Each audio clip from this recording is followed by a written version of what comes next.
चलिए, ये भी हमारा कार्डियोवास्कुलर फिटनेस टेस्ट के लिए होता है, रॉकफोर्ड 1 माइल टेस्ट। ठीक है, ये हमारा किसके लिए होता है? वॉल्यूम ऑफ ऑक्सीजन, VO2 आएगा इसमें, वॉल्यूम ऑफ ऑक्सीजन।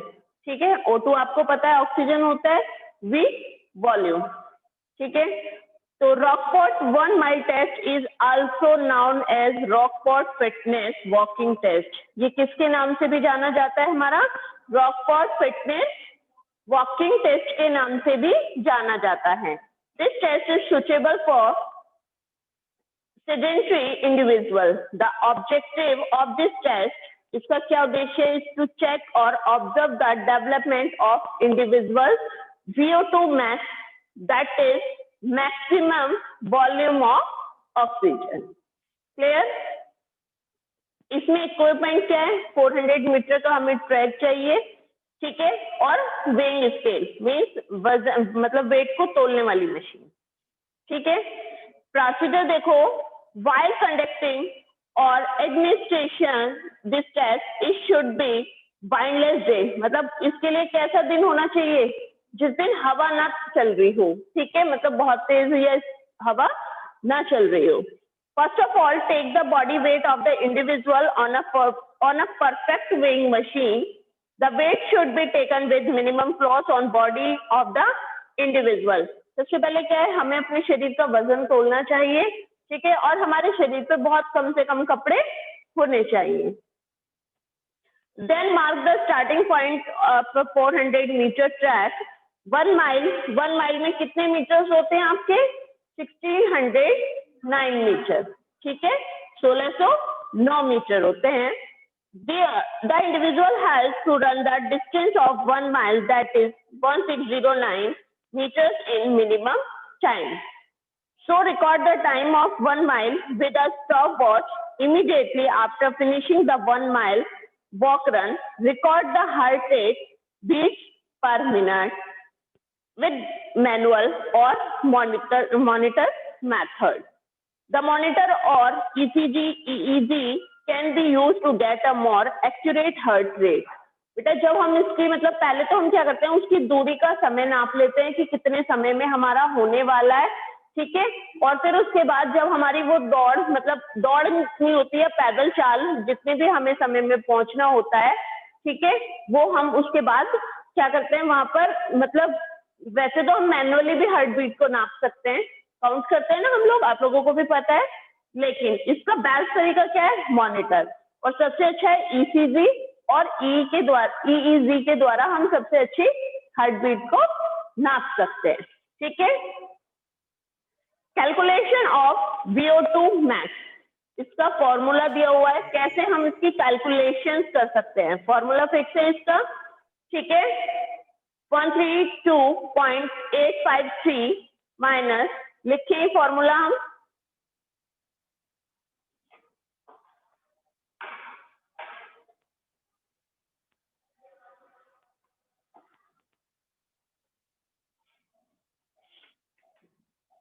ये है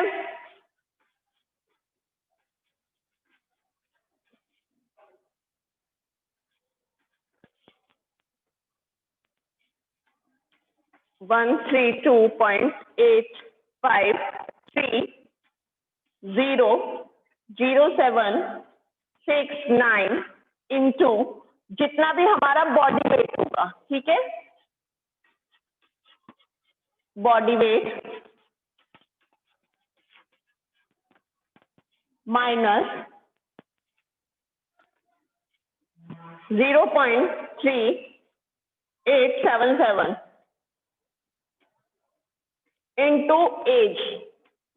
एज हमारी बेटा ईयर्स में आएगी। ठीक है, मतलब डे और मंथ में नहीं, कितने ईयर्स में होगी, तो एज हमारी यहाँ पर ईयर्स में आएगी, प्लस 6.135 इंटू जेंडर, मतलब वो मेल है या फीमेल है।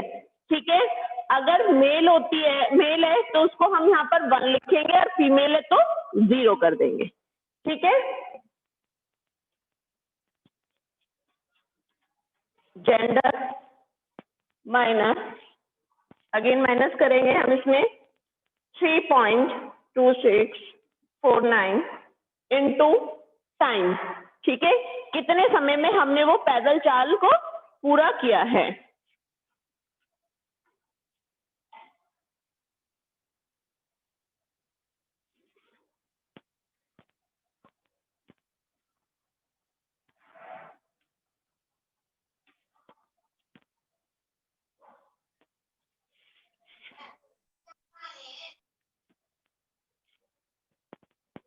टू सिक्स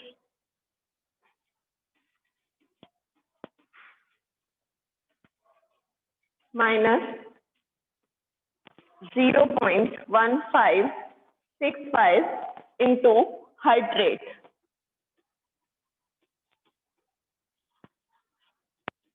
जितनी हमारी हार्ट रेट आई है, ठीक है, जो हमारी हार्ट बीट्स होती हैं हमारी 1 से 1.5 मिनट के बीच में हमारी कितनी आती है। ठीक है, तो वो हम यहाँ पर लिख देंगे।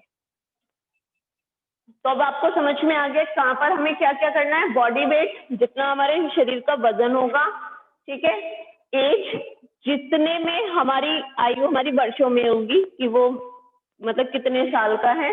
जेंडर का पता चल गया, अगर फीमेल है तो वहां पर हम क्या करेंगे 0 और अगर मेल है तो 1। ठीक है, इनटू टाइम हमने कितने टाइम में दूरी तय करी है, उसके बाद हमारा हार्ट रेट। ठीक है, क्लियर हो गया VO2 का फॉर्मूला। इसके बाद इसके हम एडवांटेज पढ़ते हैं। मिनिमम इक्विपमेंट्स आर रिक्वायर्ड, हमें इसमें बहुत कम इक्विपमेंट्स की रिक्वायर्ड पड़ती है, मतलब जरूरत कम होती है, उपकरण जो होते हैं वो बहुत कम होते हैं। It is simple to set up and conduct, हम इसको आराम से इसका सेटअप देके और आराम से इसको कंडक्ट करा सकते हैं, कर सकते हैं। ठीक है, it can be conducted by the athlete, ये एथलीट्स के लिए कंडक्ट किया जाता है। ठीक है, इसे it this test can be conduct on more than one individual at a time, मतलब हम एट ए टाइम अपने आप इसको इंडिविजुअली भी कर सकते हैं अपने लिए। ऐसा इसमें कोई पूरे टेस्ट में आपने देखा है कुछ ऐसा मिला है करने के लिए कि जो मतलब हमें दूसरा हेल्प करे। सिर्फ एक चीज में हम कह सकते हैं कि इसमें इसका एक डिसएडवांटेज भी है, specific facilities are required for this test, मतलब स्पेसिफिक फैसिलिटीज भी हमें चाहिए होती है, विशिष्ट सुविधाएं। ठीक है, वैसे तो हम मैनुअली भी कर सकते हैं इसमें, लेकिन क्या मैनुअली हमेशा सही होता है? नो ना, तो उसके लिए हमें मॉनिटर से ही करना जरूरी होता है। ठीक है, मैनुअली कर सकते हैं लेकिन इसका सबसे अच्छा तरीका ECG या EEG। ठीक है, अब आते हैं हम नेक्स्ट पे, कॉम्पिटिशन्स ऑफ फिटनेस इंडेक्स। हमने जो अभी तक सारा पढ़ा है वो 2 टाइप से होता है हमारा, एक होता है हमारा लॉन्ग टर्म और एक होता है हमारा शॉर्ट टर्म। ठीक है, तो हमने जो कल फॉर्मूला पढ़ा था वो हमने लॉन्ग टर्म का पढ़ा था। ठीक है, इसका शॉर्ट टर्म के फॉर्मूले में भी सिर्फ हमारा एक ही चेंज होगा, इसको रफ कर देती हूँ, कर दो VO2 मैक्स का फॉर्मूला, आप लोग सब अपनी नोटबुक में राइट डाउन कर लेंगे।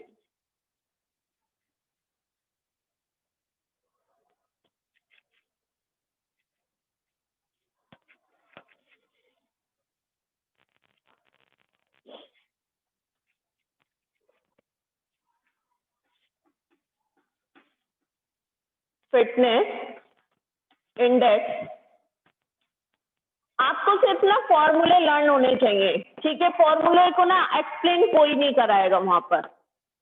उसका रीजन ये है क्योंकि उन्हें जब भी वो आपसे कुछ भी निकलवाएंगे तो उन्हें ऑलरेडी क्या देना होगा, इंडेक्स देना होता है। तो अगर इंडेक्स आपके पास होगा तो आप इजी वे में निकाल लेंगे, तभी तो आप बता पाएंगे उनको कि क्या एवरेज है क्या है। तो इस टाइप के जो क्वेश्चन आते हैं ना टेस्ट एंड मेजरमेंट में, वो थ्योरिकल ज्यादा आते हैं बेटा। ठीक है, और ये MCQs वगैरह ये आपके में इस टाइप के क्वेश्चन पूछ लेते हैं कि कौन सा फॉर्मूला ठीक है, BMI का कौन सा फॉर्मूला ठीक है। ठीक है, आप लोगों के इस तरह से ज्यादा क्वेश्चन आएंगे। फिटनेस इंडेक्स स्कोर में अगर यहाँ हम बात कर रहे हैं लॉन्ग टर्म की, क्या बताया था कल मैंने, 100 into test duration in second.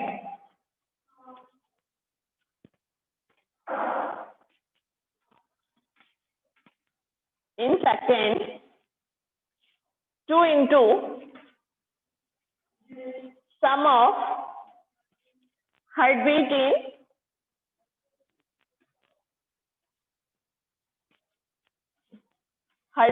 in recovery period.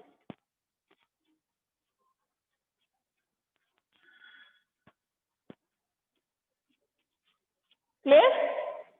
ठीक है, मतलब यहाँ पर तो हम 100 करेंगे, कितने हमारे टेस्ट ड्यूरेशन थी सेकेंड्स में वो लिखेंगे. 2 into जितनी हमारी हार्ट बीट हमने 2 टाइम्स 3 टाइम्स में हमने काउंट की थी. आपको याद है कल हमने कराया था, इसका एग्जाम्पल करा था. ठीक है, जो 3 टाइम्स की हार्ट बीटें होती हैं उनको टोटल करके लिखेंगे. ठीक है, कि हमने 1 से 1.5 मिनट में इतनी हार्ट बीट का देखा, फिर हमने 2 से 2.5 मिनट तक इतना था, 3 से 3.5 मिनट तक हमारा इतना था. ठीक है, अब आते हैं हम, ये तो था हमारा long term formula. Short term formula है,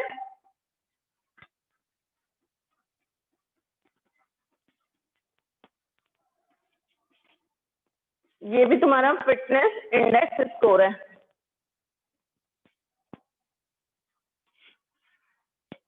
ये इसमें भी हमारा यही आएगा, 100 into test duration in second 2 into, बेटा इसमें ना सिर्फ पल्स जो हम लोग काउंट करेंगे वो 1 टाइम वाली करेंगे. जो शॉर्ट टर्म में करेंगे उसमें क्या करेंगे, जैसे हमने यहाँ पर 3 को प्लस किया था कि सपोज हमारी 1 से 1.5 मिनट तक के बीच में कितनी 90 आ रही है, फिर हमारी 2 से 2.5 मिनट के बीच में हमारी 80 आ रही है, और फिर हमारी 3 से 3.5 के बीच में 70 आ रही है. ठीक है, तो यहाँ पर हमने क्या करा था, तीनों को प्लस किया था. शॉर्ट टर्म में क्या है, सिर्फ हम शुरू वाला करेंगे. ठीक है,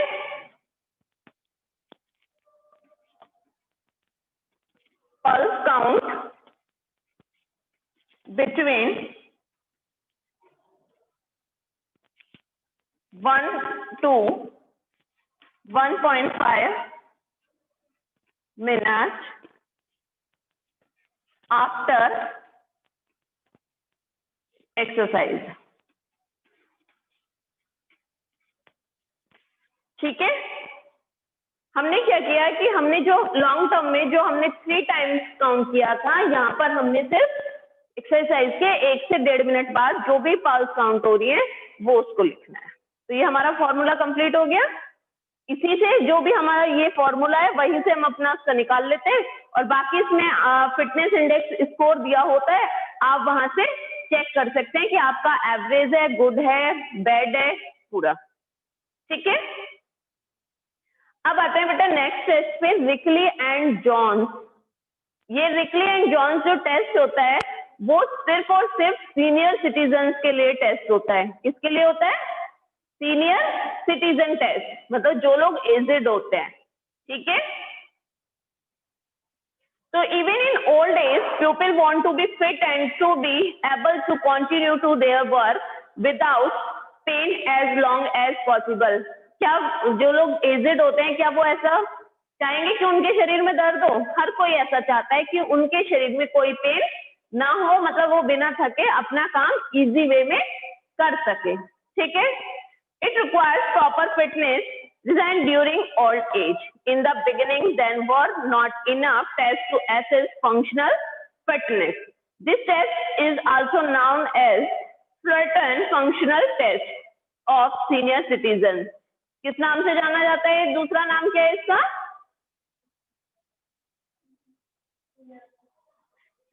नो बेटा, रिकली एंड जॉन्स टेस्ट को दूसरे नाम से भी जाना जाता है, जिसको हम क्या कहते हैं? फ्लटन फंक्शनल टेस्ट. ठीक है, रिकली एंड जॉन्स जो तुम्हारा डेवलप हुआ था, ये हुआ था आपका 2001 में. ठीक है, रिकली एंड जॉन्स कब हुआ था? 2001 में. Clear? It helps the early identification at the risk participation. Along with this, it is significant to plan safe and effective physical exercise program for senior citizens, because individual health and fitness level can be known better with the help of this test. The senior citizen fitness test include the following test items. अब इन्होंने बहुत सारे test दे रखे हैं. First test दे रखा है बेटा आपका चेयर स्टैंड टेस्ट. ठीक है, चेयर स्टैंड टेस्ट आपका क्या पर्पज से होता है? इसमें मतलब सीनियर जो सिटीजन होते हैं, जो बड़े लोग होते हैं, उनकी हम लेग की स्ट्रेंथ को नापते हैं, मतलब जो उनकी पैरों की शक्ति होती है, टांगों की शक्ति को नापने के लिए कौन सा टेस्ट है? Chair stand test. ठीक है, उसके लिए क्या करते हैं? एक चेयर बिछाते हैं. ठीक है, और 30 सेकंड तक उनको बोला जाता है, मतलब स्टार्ट करा जाता है, 30 सेकंड तक उनके हैंड्स को ऐसे रखा जाता है और उनको सिर्फ बैठना होता है और खड़े होना होता है, बैठना होता है और खड़े होना होता है. ठीक है, तो बॉडी स्ट्रेंथ, इनका लोअर बॉडी स्ट्रेंथ को मापा जाता है, मीन्स पैरों की शक्ति को. ठीक है, particularly the strength of leg, which is usually required for various tasks such as climbing stairs, getting in and out of vehicle, bathtub और chair. मतलब किस लिए? ताकि वो सीढ़ियां आसानी से चढ़ सकते हैं या नहीं, मतलब इस तरह के व्हीकल चला सकते हैं या नहीं, इस तरह से, इसलिए ये वाला टेस्ट किया जाता है. ठीक है, इक्विपमेंट रिक्वायर्ड क्या होगा? चेयर होगी स्ट्रेट बैक वाली and seat of less 44 centimetre and stopwatch. जो चेयर होती है उसके जो पीछे वाला भाग है वो कितना? 44 सेंटीमीटर होना चाहिए. ठीक है, और एक स्टॉपवॉच की जरूरत होगी सिर्फ. इंस्ट्रक्शंस फॉर पार्टिसिपेंट, इसमें पहले जिसको भी पार्टिसिपेंट्स होता है, मतलब जिसका ये टेस्ट कर रहे होते हैं, उनको हम ये सब इंस्ट्रक्शंस देते हैं. बेटा, the participant should sit in the middle of the chair. वो कहाँ बैठेगा? चेयर में बीच में बैठेंगे, मतलब ना चेयर के साइड में जैसे बैठ जाते हैं ना टेढ़े मेढ़े से लोग, उनको क्या है? चेयर पे सीधे बैठना है. He should keep his hand on the opposite shoulder crossed at the wrist. उनको क्या है? अपने हाथों को ऐसे क्रॉस करके रखना है. ठीक है, अपोजिट शोल्डर पे. The feet should be flat on the floor. उनके पैर कैसे? बिल्कुल फ्लोर पे फ्लैट होने चाहिए, समतल होने चाहिए. His back should be erect, और उनकी मतलब जो बैक है, जो कमर है, वो कैसी? सीधी होनी चाहिए. ठीक है, repeat standing up and sitting down for 30 second. और उन्हें कितना? 30 सेकेंड तक बार बार उठना और बैठना है. ठीक है, जब वो लास्ट में क्या है? जब वो खड़े होंगे वो भी उनका काउंट होता है. 30 सेकेंड के अंदर जब वो लास्ट में खड़े होते हैं तो वो से भी काउंट किया जाता है. ठीक है, प्रोसीजर हम इसका कर लेंगे जब मैंने आपको बताई दी है. ठीक है, एक चेयर होगी, चेयर के बीच में पार्टिसिपेंट बैठेगा, उसके हाथ क्रॉस होंगे, उसको गो बोला जाएगा, उसका टाइम नोट किया जाएगा, 30 सेकेंड में कितने टाइम उन्होंने अप एंड डाउन किया है. ठीक है, क्लियर? और इसकी जो स्कोरिंग होगी बेटा, वो the score is total number of completed chair stand during the given 30 seconds. The following table, इन्होंने नीचे टेबल दिया हुआ है, उसी के अकॉर्डिंग हमें पता चलेगा कि ये बिलो एवरेज है या एवरेज है या अबव एवरेज है. ठीक है, सभी में इंडेक्स दिए होंगे, सभी टेस्ट में इसी तरह अलग अलग. अब आता है arm curl strength, arm curl test. ठीक है, ये हमारे किसके? बाजुओं की शक्ति के लिए. ठीक है, The arm curl test is a test to measure the upper body strength. हमारी ऊपर की शक्ति के लिए मापने. It is the part of the senior citizen fitness test. It is designed to test the functional fitness of aged pupils. इसका purpose क्या है? मेन पर्पस है इसका अपर बॉडी स्ट्रेंथ को नापना, उनकी मतलब शरीर की ऊपर वाली शक्ति कैसी है. ठीक है, इक्विपमेंट हमें कितना? इसमें 5 पाउंड का तो हमें चाहिए वुमेन्स के लिए और 8 पाउंड का होता है हमारा मेंस के लिए. ठीक है, जो वजन उठाने वाला होता है ना, वो हमारा कितना? 5 होता है वुमेन्स के लिए, 8 पाउंड होता है हमारा मेंस के लिए. ठीक है, प्रोसीजर इसका यही है कि इसको चेयर पे बैठते हैं, चेयर पे साइड वाली जो हमारे हाथ रखने वाले होते हैं ना, वो नहीं होना चाहिए, ठीक है। मतलब बिना हाथ रखने वाली जो चेयर होती है वो वैसी चेयर होनी चाहिए, मतलब जिसमें साइड में हैंडल्स ना हो, ठीक है। और उसको हम उठाते हैं वेट को, जो अगर वुमेन्स हैं तो 5 पाउंड का वेट उठाएंगे और उसको हम 30 सेकेंड तक, मतलब ये जो हाथ है वो ऐसे नहीं करने, अपनी तरफ मोड़ने और उसको हम धीरे धीरे उठा के 30 सेकेंड तक करेंगे। उसका भी हमारा काउंट होता है। 30 सेकेंड के लिए हम स्टॉप वॉच लगा लेंगे और उनका काउंट करेंगे। तो हमारा अपर बॉडी स्ट्रेंथ के लिए होता है arm curl test. Clear. Next है आपका chair sit and reach test. ये होता है बेटा हमारी फ्लेक्सिबिलिटी के लिए, ठीक है। The asana is a lower body flexibility which is important for good posture, normal gait patterns and various mobility tasks such as getting in and out of bathtub or car। मतलब जैसे जो बड़े लोग हैं, जो एजेड लोग होते हैं, वो बाथटब में जाते हैं, पैरों को मोड़ते हैं, या कार में बैठते हैं तो बॉडी को क्या सीधे सीधा रखा जा सकता है? नो। तो वो उस फ्लेक्सिबिलिटी के लिए ये टेस्ट किया जाता है, ठीक है। इसमें सीधा इसका प्रोसीजर है कि एक चेयर पे हम बैठते हैं, 90 डिग्री के एंगल में हम अपने लेग को रखते हैं पहले, फिर हम अपने हाथों को, ठीक है, आगे पैर की तरफ ले जाते हुए टॉयज से टच करने की कोशिश करते हैं और जितना हमारा गैप रह जाता है उसको हम नाप लेते हैं, क्योंकि जितनी बॉडी में फ्लेक्सिबिलिटी हमारी इस एज में होती है उतनी हमारी फ्लेक्सिबिलिटी मतलब जब हम बड़े लोग होते हैं, आपने देखा है, तो फ्लेक्सिबिलिटी क्या होती है? कम होती चली जाती है, शरीर में लचक कम होती चली जाती है, हार्डनेस ज्यादा आ जाती है ना। यस, ठीक है। इसमें भी चेयर की जो स्ट्रेच बैक है वो कितनी 44 सेंटीमीटर की होनी चाहिए, ठीक है। स्कोरिंग हम यही करेंगे, the score is noted down to nearest half inch और 1 centimetre as the distance reach either a negative और पॉजिटिव स्कोर। हम ये मतलब देख के ऐसे पता चलेंगे कि उनकी दूरी कितनी है, 1 सेंटीमीटर है, आधा इंच है, कितना है, ठीक है। द फॉलोइंग टेबल, इन्होंने नीचे टेबल शो कर रखी है। नेक्स्ट टेस्ट है आपका बैक स्क्रैच टेस्ट, ठीक है। बैक स्क्रैच टेस्ट ये भी आपकी शोल्डर की फ्लेक्सिबिलिटी के लिए होता है। जैसे हम लोग सीट कार में बैठते हैं तो हम लोग सीट बेल्ट लगाते हैं, तो ये वहां की फ्लेक्सिबिलिटी के लिए नापा जाता है कि मतलब सीनियर सिटीजन में इतनी कैपेबिलिटी है कि नहीं है, कि उनकी बॉडी इतनी फ्लेक्सिबल है कि नहीं है, ठीक है।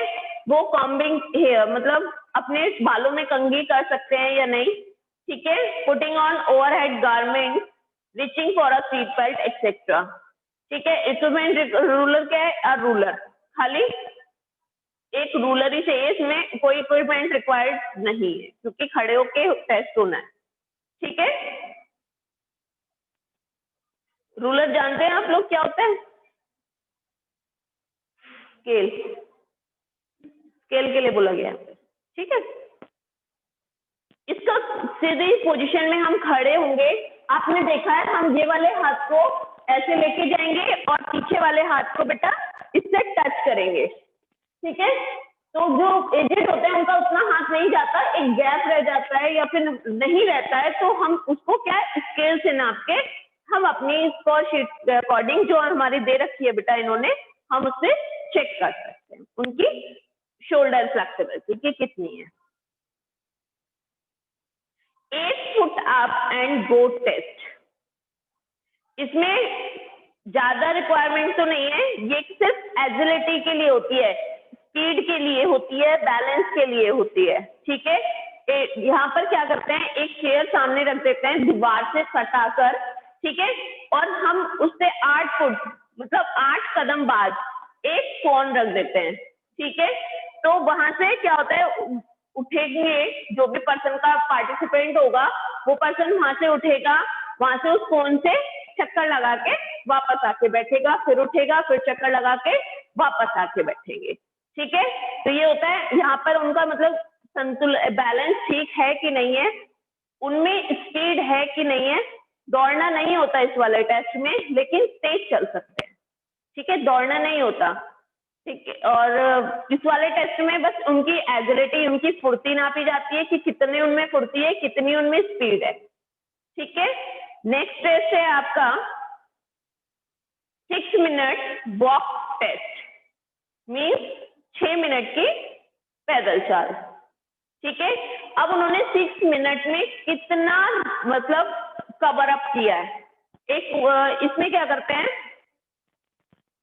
इसका पर्पज है हमारा to assess the aerobic fitness और aerobic endurance of a person. Endurance इसमें हमारी उनकी सहन क्षमता भी मापी जाती है। ठीक है। सहन क्षमता कैसे मापते हैं हम, कि उनके हार्ट रेट से, क्योंकि जब उनको 6 मिनट की पैदल चाल होगी, रनिंग होगी, तो वो उससे पता चलेगा। ठीक है।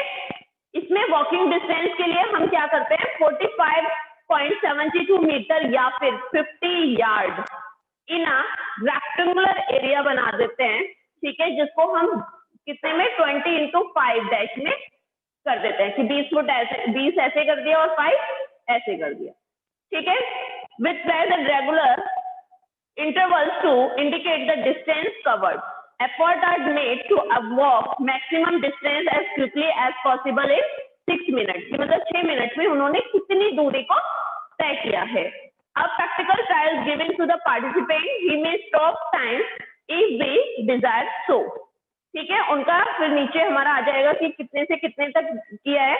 The total distance covered in 6 minutes is according to the nearest metre, मतलब आसपास के मीटर से नाप लिया जाता है। मतलब कि हमने कहा है कि ये 5.5 करके है, तो हम उसको क्या है 6 अराउंड करेंगे या फिर 5 करेंगे। ठीक है।